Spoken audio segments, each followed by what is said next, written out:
जगतसिंहपुर जिला तिर्तोल ब्लॉक कनिमूल पंचायतर लंकापड़ा ग्राम अनादि कालरू विजे करिसेंती मां दिगबारिणी अनेक शक्तिपीठ मध्यरु ए अन्यतम आज को 200 वर्षरु पूजा पाई आसुचंती मां दिगबारिणी एहा प्रसिद्ध शैवपीठ नाम ख्यात एही मंदिर रे भगवान शिव आ शक्ति एकाठी गोटे मंदिर रे पूजा पाती मांकर आशीर्वादरु जे कोनोसी आखि जनित रोग मांकर नाम धरिला माने आखि रोग संपूर्ण रूपे आरोग्य हुए भक्त माने आरोग्य हेले मानसिक स्वरूप मां को सुना रूपा हीरार आखि दान करती महाशिवरात्रि जागर यात्रा रे मांकर मंदिर रे लक्षाधिक भक्तंकर भिड़ लागिथिला दूर दूरांतर छुटी आसीचंती मांकर करुणा टिके पई महादीप उठिला बेलकु डेरी हेले भक्त मानक रहिबा खाइबार समस्त व्यवस्था मंदिर प्रशासन करिसंती।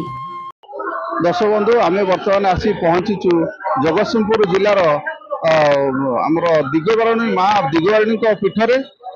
जोटा कि आमर ये पाइका नदी कूल अवस्थित आमर ये माँ दिगबारिणी पीठरे पहुंचे। अच्छा एठी शैवपीठ रही प्रसिद्ध शैवपीठ ये जगह रही बहुत संख्यार भक्त मैंने आसती जागर दीप जालिया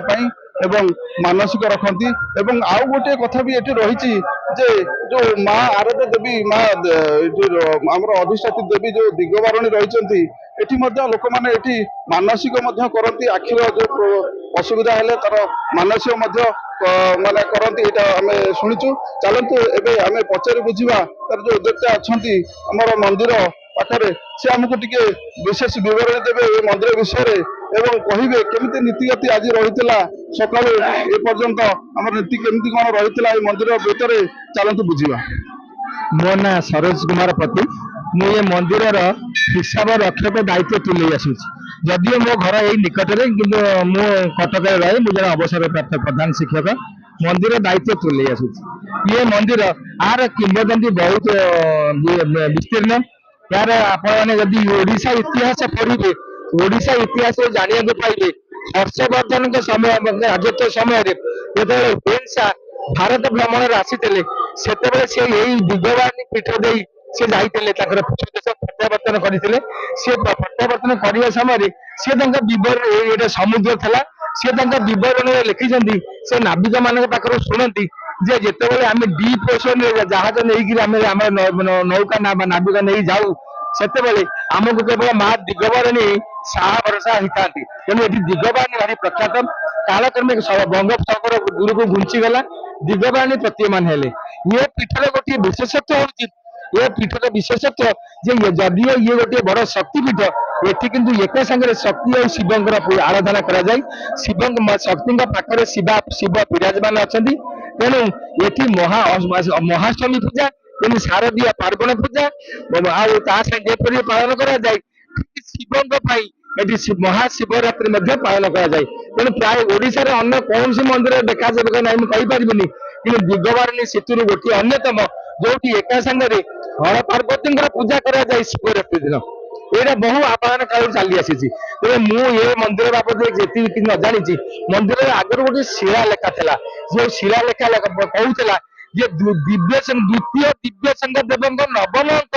ये मंदिर निर्माण कराइला तेणु तार हिसाब से मसीहा लेखाई ना तेणु तार कलन आम जानी ना तेज 1936 साल किसी हिसाब से पाऊँ तेज बहुत पुरातन मंदिर धीरे धीरे आर अव्यवस्थित फल धीरे धीरे मंदिर जराजीर्ण हवा लगिला आगर गोटे कोई जगह मुझे ठिया एटी गोटे बहुत पुरातन घर था 19 महाबात्यार कराल रूप कराल से लोप हो गला तेरे जहाँ तार 2010 मसीह देवोत्तर विभाग तार कर्तव्य नेला तहसिलदार महोदय बर्तमान इंटरिम ट्रस्टी अच्छा पुलिस इन्स्पेक्टर तिर्तोल थाना सी इंटरिम ट्रस्टी अच्छा तत्वावधान